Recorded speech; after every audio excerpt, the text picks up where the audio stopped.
İçi kara kalan. Gayrı kovan oğlanlar. Selvi sanıma geçip var ya. Ölsem yerin ki, ölmesem senkidirin Selvim.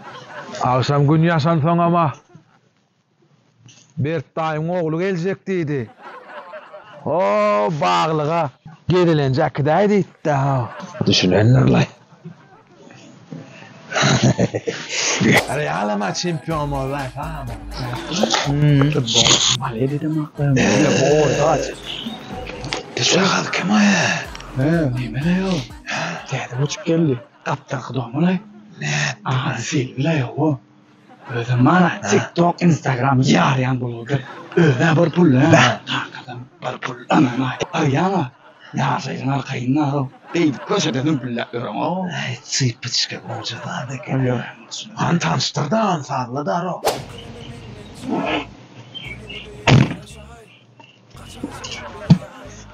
Onun kere.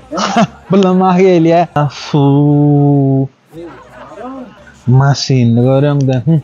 Düğün bana iki tane koçak herif var. Hatta o binveli Mercedes'li. Hey qovjadat. Yören aylanalani. Maşinne şehir aylanal. Kafeye gidiyor. Baran mı? Bar ayırdım ya yengiller öydüyen mi? Artık travma yok. Ay bol ya sen diyen son gideyim. Öyle gidecek ya şunu. Karışık keyifler kankanım atlan ya daro.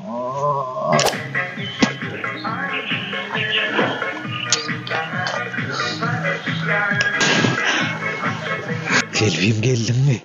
Evet geldim. Men varsan sen gelmersin öğüttüm ha. Men varsa geldim. Ruhsat versen. Mene anne.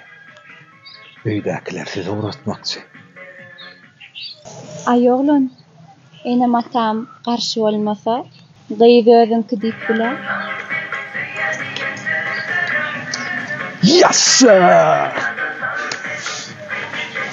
Balam hannim ne şey piyade gezip görmeyelim. Ay biz ayıtta alallar maşinci o. Ne mi? Karışta balam ayttıma tüyün. Alt verecek de. Bollu. Bu boğmuşun bol oturuşuna seyret. Halam aktaşın balam. Yüzüne seyretme katnaşa kesilendir mın bilen davno. Sen için geliyen ne şu var? Öğren tokkan ben dağıl olduruz. Fine baştan hem halamadım. Gördün değil mi? Ödeme başkasını taparım. Oğlan tanıyan iken. Yer bana. Yürü de can. Maşen bir bardar oldu. Tokkan. Oğlan molsamam şeyle de pastayan gıylarla katarım.